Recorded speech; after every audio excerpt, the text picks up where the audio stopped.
थंडीचे दिवस चालू झालेले आहे। बाजारामध्ये भरपूर प्रमाणामध्ये मटार यायला लागलेला आहे। तर आज आपण या ताज्या मटारपासून मस्त असा एक पोटभरीचा नाश्ता बनवणार आहे। तर या नाश्ता तुम्ही सकाळच्या वेळेस मुलांना पटकन सुद्धा डब्याला बनवून देऊ शकता। तर चला मग वेळ न घालवता आपण लगेचच रेसिपीला सुरुवात करूया। इथे मी 1 कप ताजा मटार घेतलेला आहे। आपल्याला आता हा मटार एका मिक्सरच्या भांड्यामध्ये टाकायचा आहे। यामध्ये आपल्याला आता 3 ते 4 लसणाच्या पाकळ्या टाकायच्या आहे। 4 हिरव्या मिरच्या घेतलेल्या आहे त्या टाकायच्या आहे। अर्धा इंच आल्याचे तुकडे टाकायचे आहे। नंतर इथे मी पाव कप ताजं दही घेतलेलं आहे ते टाकायचं आहे। 2 ते 3 चमचे पाणी टाकायचं आहे। पाणी आपल्याला जास्त टाकायचं नाही आहे। नंतर आपल्याला आता झाकण लावून या मटारची मस्त अशी बारीक पेस्ट करून घ्यायची आहे। हे बघा, अशा पद्धतीने मी याची बारीक पेस्ट तयार करून घेतलेली आहे। तर आपल्याला आता ही पेस्ट एका बाउलमध्ये काढून घ्यायची आहे। नंतर आपल्याला आता यामध्ये 1 कप बारीक रवा टाकायचा आहे।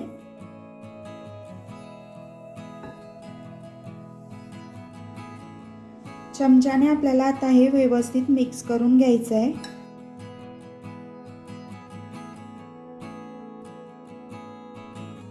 मिक्स झाल्यानंतर आपल्याला आता यावरती झाकण ठेवायचं आहे आणि 10 मिनिटं आपल्याला हे असंच राहू द्यायचं आहे, म्हणजे आपला रवा छान असा फुलला जाईल।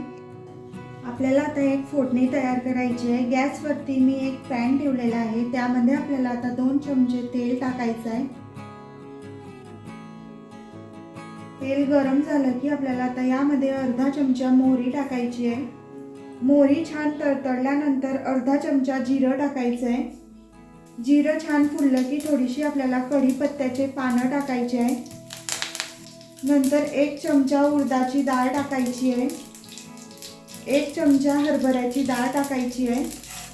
नंतर आपल्याला आता या डाळींना तेलामध्ये थोडंसं परतवून घ्यायचं आहे।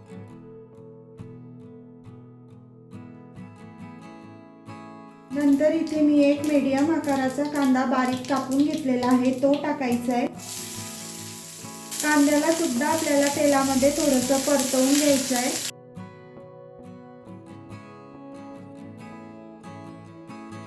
हे बघा, कांदा सुद्धा तेलामध्ये मस्त असा परतवून झालेला आहे। नंतर यामध्ये आपल्याला आता एक बारीक कापून घेतलेलं गाजर टाकायचं आहे। गाजर सुद्धा आपण आता तेलामध्ये थोडंसं परतवून घेऊ। गाजर सुद्धा आपल्याला आता या तेलामध्ये शिजवून घ्यायचं आहे। हे बघा, इथे गाजरला सुद्धा मी 2 ते 3 मिनिटं तेलामध्ये शिजवून घेतलेलं आहे। गाजर मस्त असं शिजलं गेलेलं आहे। आपल्याला आता गॅस बंद करायचा आहे। इथे आता 10 मिनिटं झालेली आहे। रवा सुद्धा मस्त असा छान फुलला गेलेला आहे। हे बघा, आपण आता जी फोडणी तयार करून घेतलेली आहे आपल्याला आता या मिश्रणामध्ये टाकायची आहे। अर्धा कप आपल्याला आता यामध्ये पाणी टाकायचं आहे। नंतर आपल्याला आता हे चमच्याने व्यवस्थित मिक्स करून घ्यायचं आहे।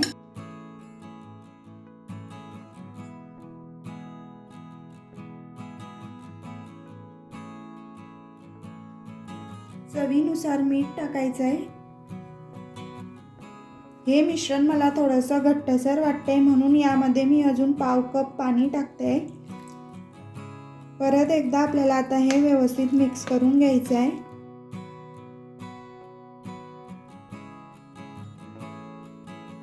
इथे या बॅटरची कन्सिस्टन्सी बघा, अशा पद्धतीची आहे। नंतर आपल्याला आता यामध्ये पाव चमचा बेकिंग सोडा टाकायचा आहे। परत एकदा आपल्याला आता हे व्यवस्थित मिक्स करून घ्यायचं आहे। इथे आपला आता हे नाश्ता बनवण्यासाठी बॅटर तयार झालेला आहे। आपल्याला आता लगेचच याचा नाश्ता बनवायला घ्यायचा आहे। गॅसवरती मी एक नॉनस्टिकचा छोटा पॅन घेतलेला आहे, त्यावरती आपल्याला आता 1 चमचा भरून तेल टाकायचं आहे। हे तेल आपल्याला व्यवस्थित आता ब्रशनं सर्व बाजूंनी पसरवून घ्यायचं आहे।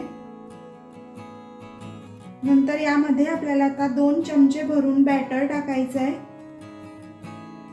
अशा पद्धतीने आपल्याला आता हे बॅटर सर्व बाजूंनी पसरवून घ्यायचं आहे। नंतर आपल्याला आता झाकण ठेवायचं आहे आणि 2 ते 3 मिनिटं आपल्याला आता हे भाजून घ्यायचं आहे. गॅसची फ्लेम इथे मी मीडियम ठेवलेली आहे. आपल्याला अगदी मोठ्या गॅसवरती हे भाजायचं नाही आहे. इथे आता 2 मिनिटं झालेली आहे. आपल्याला आता यावरतून सुद्धा 1 चमचा भरून तेल टाकायचं आहे. नंतर आपण आता याला दुसऱ्या साईडने सुद्धा अशाच पद्धतीने भाजून घेणार आहोत. आपल्याला आता यावरती झाकण ठेवायचं नाही आहे. झाकण न ठेवताच आपण आता याला 2 मिनिटं भाजून घेऊ. हे बघा, इथे आता 2 मिनिटं झालेली आहे. खालच्या साईडने सुद्धा नाश्ता मस्त असा भाजला गेलेला आहे. आपल्याला लगेचच हा नाश्ता आता एका प्लेटमध्ये काढून घ्यायचा आहे. आपण आता अशाच पद्धतीने बाकीचा नाश्ता सुद्धा बनवून घेणार आहोत.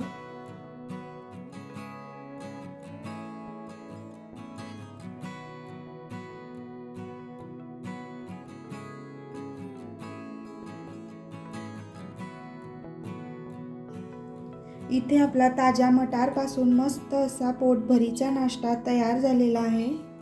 तुम्ही हा नाश्ता टोमॅटो केचप सोबत किंवा एखाद्या चटणीसोबत सुद्धा खाऊ शकतात. खायला मस्त असा अप्रतिम लागतो. एक वेळेस ताज्या मटारपासून तुम्ही ही रेसिपी नक्की एक वेळेस ट्राय करून बघा. रेसिपी आवडली असेल तर लाईक करा, शेअर करा आणि सबस्क्राईब करा.